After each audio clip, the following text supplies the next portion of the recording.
Looks like I should probably make the second part to the iceberg. The first episode did pretty good, so, yeah, I don't think I'm too behind on it. God damn it. Hey guys, it's me again.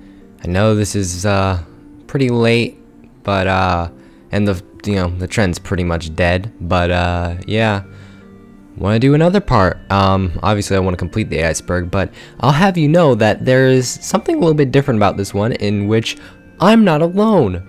I have two friends with me. Yes, I have friends, believe it or not. That it's not a well-known fact, but I am joined by Jester, aka SBA. Well, his channel's SBA, but he prefers Jester.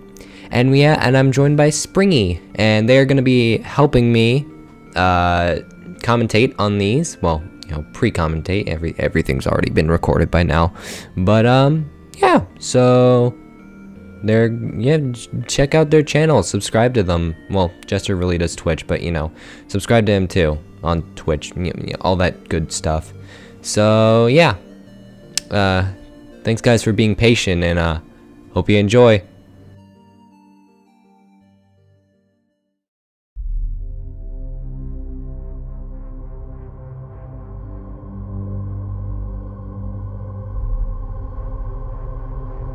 Rainbow is tomorrow. Rainbow is tomorrow was a little statement that Scott used to make when one of his games was either going to be coming out soon or it was going to be coming tomorrow, like literally the next day. So yeah, he doesn't really do it anymore since, he kind of takes the back seat when it comes to FNAF games nowadays, but it was a pretty funny gag, gotta admit. Freddy is possessed by a female. Now, this theory seems to have started on the r/Five Nights at Freddy's Reddit, stating, and I quote, "First of all, when Freddy moves, he makes a laughing sound. If you speed up the laugh, what does it sound like? A girl." Here, take a listen.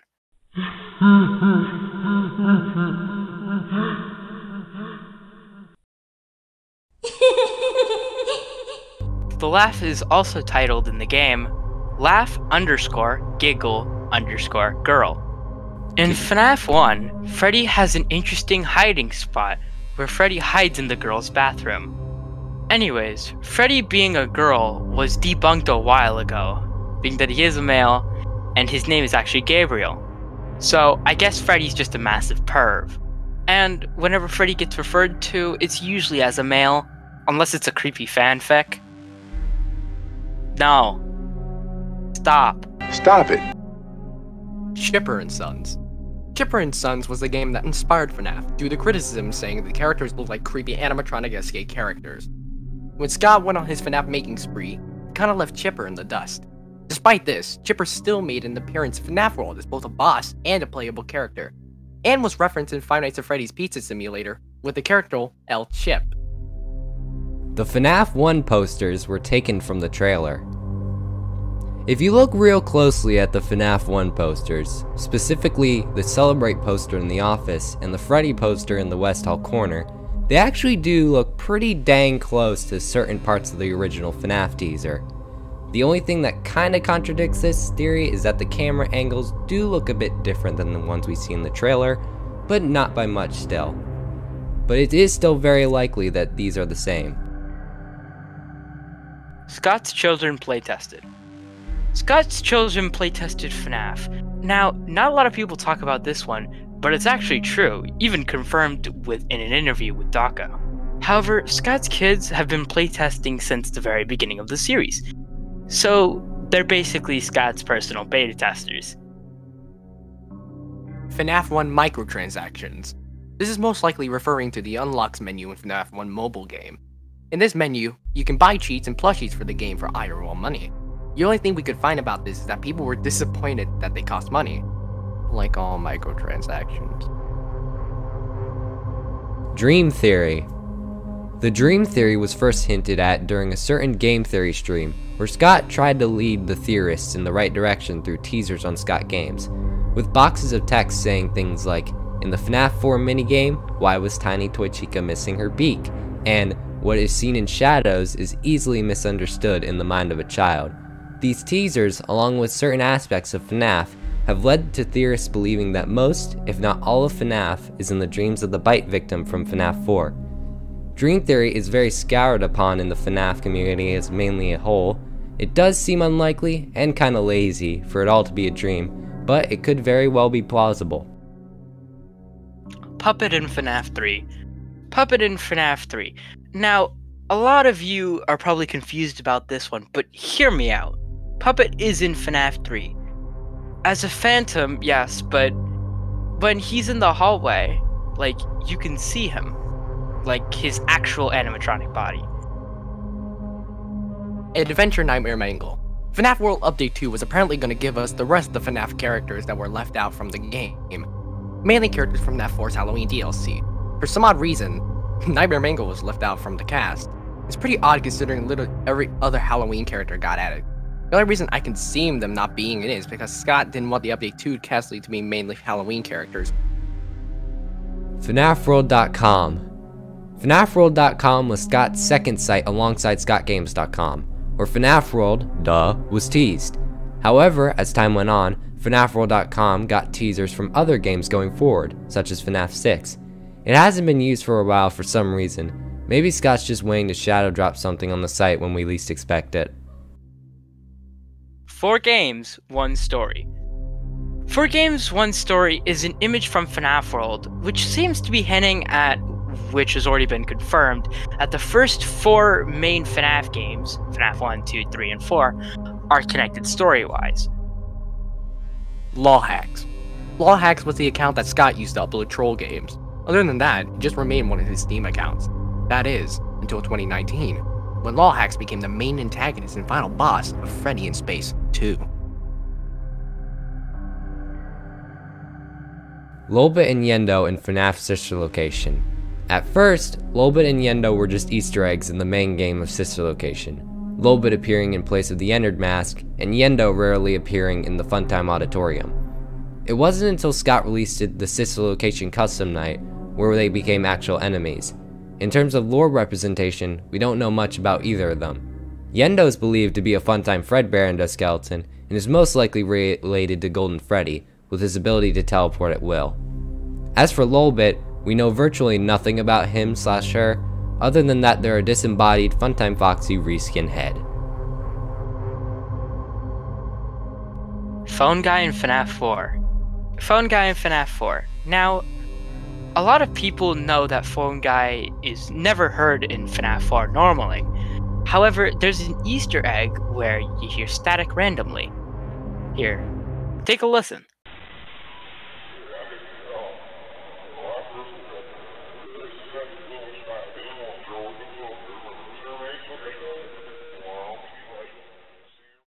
Reversing this MP3 gives you none other than Phone Guy's recording message from FNAF 1.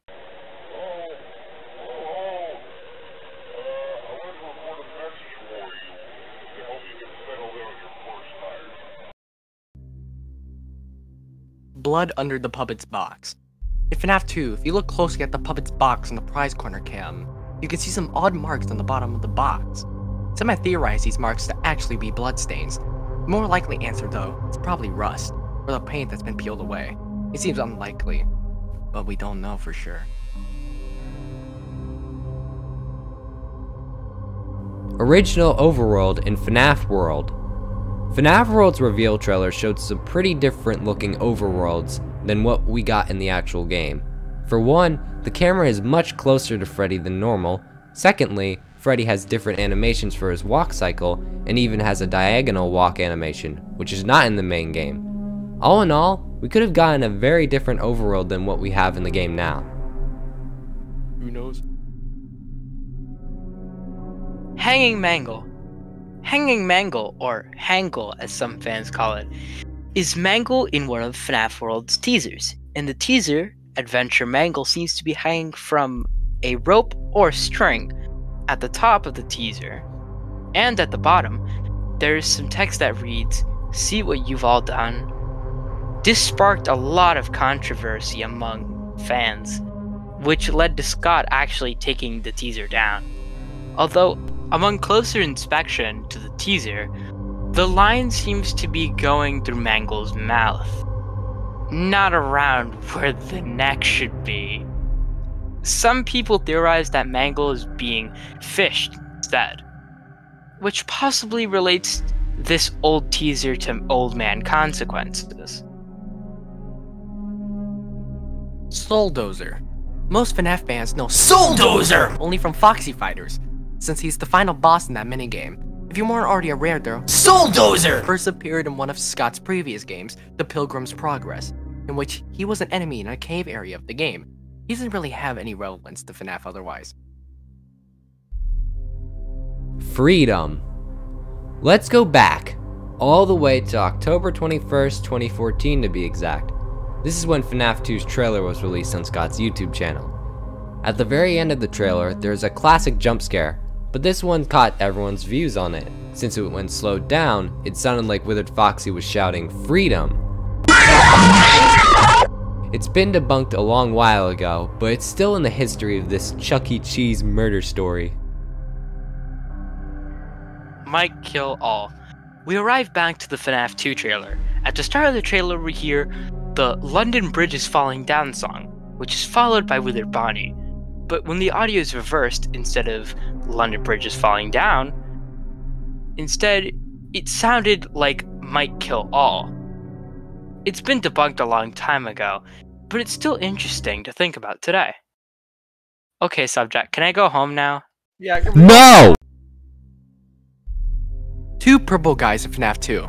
This is a misconception from the community. It revolves around the FNAF 2 minigames that involve the Purple Menace.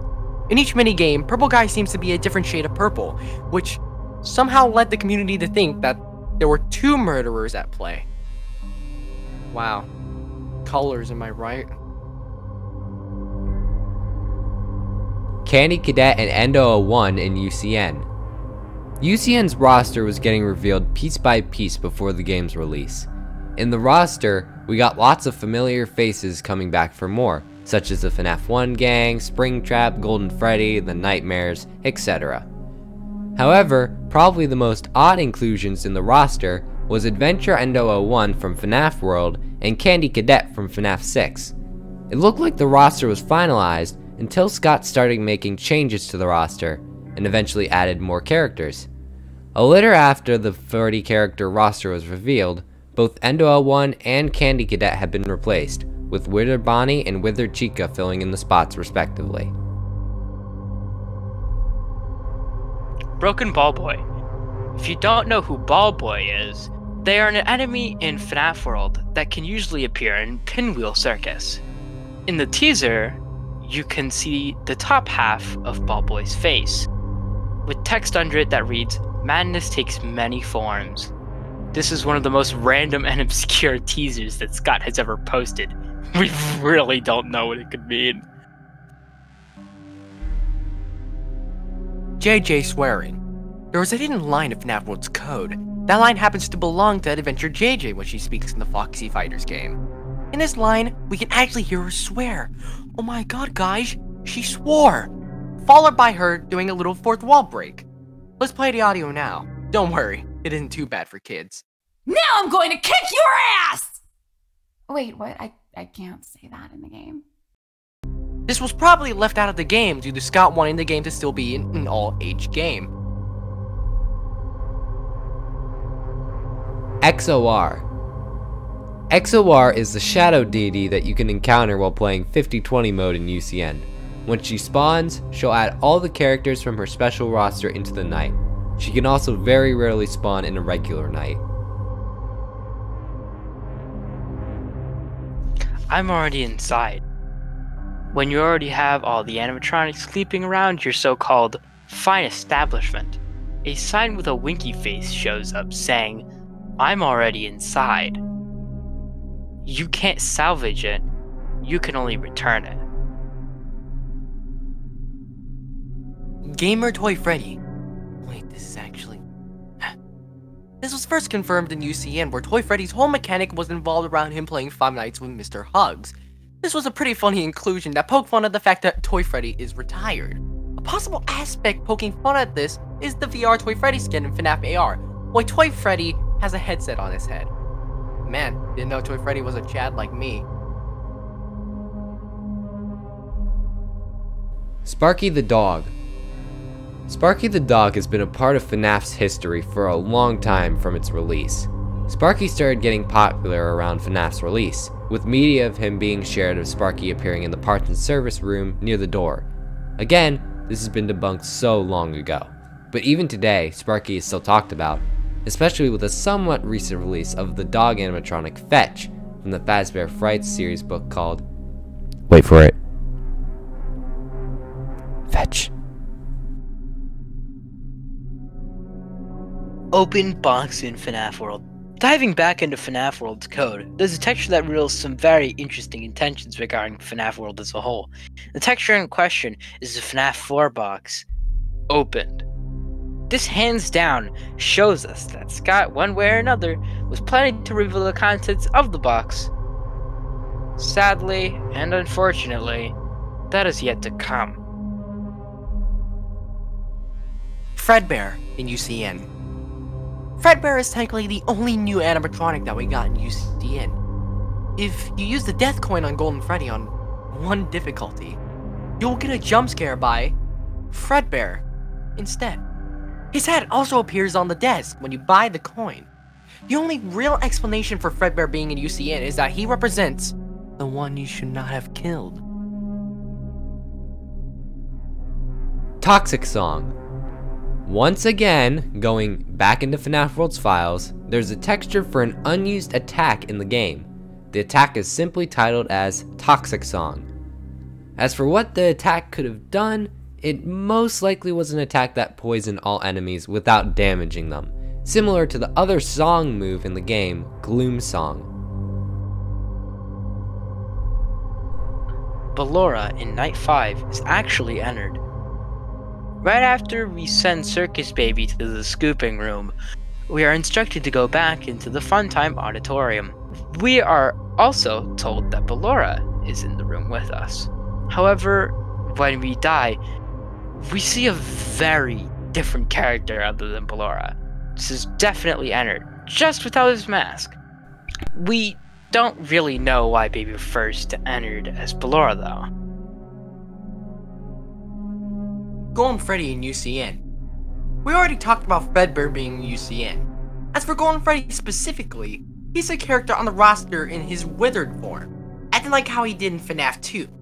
He also appears in the cutscene in his classic FNAF 1 form. You can unlock this teaser if you beat 4920 mode. This cutscene possibly hints that Golden Freddy is still angry, and is continually tormenting William, since he is still violently twitching. Mini-Rena in the Circus Control Room. The Mini-Rena can very rarely appear in the Circus Control Room, twirling in place.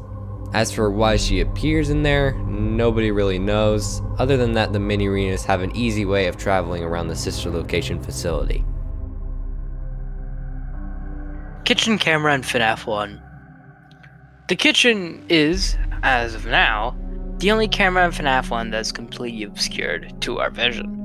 This camera alone has sparked many and tons, like thousands, just billions of fan theories. The first is the kitchen camera is where Golden Freddy himself resides. The second theory is that it's where the puppet resides. This explains why Freddy goes into the kitchen to play his music box. Mall in FNAF Help Wanted. A FNAF Help Wanted update added something pretty interesting into the game. In the Pizza Party level, you can go into a door on the other side of the area where you meet Glitchtrap. The door leads to an outside area, which has a huge building in the distance. This building is actually the mall from Security Breach being constructed. The Pizzaplex begins. Freddy in the kitchen. As previously mentioned, whenever Freddy goes in the kitchen, he starts playing his Torador music box. Again, the only real theory the community has come up with is the theory that he's calming the puppet. it's him. This is another unused texture case. This time, it's a line of text from FNAF 2. The text says, "It's him," which might hint at the purple guy or possibly even Golden Freddy. Who knows? Ballora walks like a spider. This was first brought up through a post that Scott made, which replies to a question. He said that he had imagined that Ballora would walk around on all fours like a spider, given the fact that her feet point upwards. This was actually shown to us when she was added to the FNAF AR. It's god-awful terrifying, and I can never look at her the same way again. Ugh. The puppet on strings. There are no signs of the puppet having strings. In FNAF 2, the renders and jump scares show that the puppet doesn't have strings, and we can see Puppet freely moving in FNAF VR. However, there is an unused render of the puppet with strings attached to it, hinting that the puppet was going to be in the office in FNAF 2. Mike's skull. Okay, this is the last one of the unused files, I swear, trust me. In FNAF 2's code, there's a very strange render of what seems to be an 8-bit skull. The file is simply named Mike. This could be relating to Mike Schmidt, but we don't know for sure. This could have also possibly revealed that Mike died in FNAF 1. However, FNAF 2 comes before FNAF 1, so it's odd that Scott would add something that references the future, right? One thing's for certain though, it looks a lot like Frogget from Undertale. I mean, just look at the resemblance. What?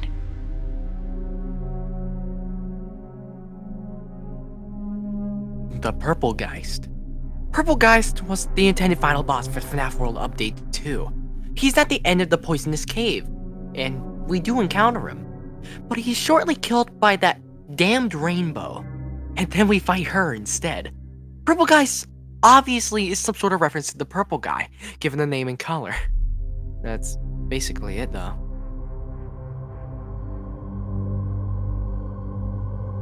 Golden Freddy's Scream Secret. Golden Freddy's jump scare scream is actually the FNAF 1 jump scare, just very slow and pitched down. This probably doesn't have any important meaning, but it is an interesting Easter egg. Phantom Bonnie. Phantom Bonnie, for some reason, doesn't exist. It is odd considering the rest of the main 4 animatronics are present as phantoms. The reason for Phantom Bonnie not existing could be because Scott simply did not have the time to add more phantoms, or could not come up with a good mechanic for him. Another possible explanation is that Springtrap is already in the game, and in this case, he would be the replacement for Bonnie. FNAF was created due to criticism. This, at least, has some part in why FNAF was created. If you hadn't heard the story, long story short, people didn't like Chipper and Sons because the characters look scary. Animatronic-like, if you will. I'm sure you guys know where this is going, but Scott went, okay, I'll give y'all a scary game, and boom, FNAF was born, along with its many installments. That's really the whole story to why FNAF is here today. So thanks, Chipper. Thanks for being scary, so one of the best game series could be created.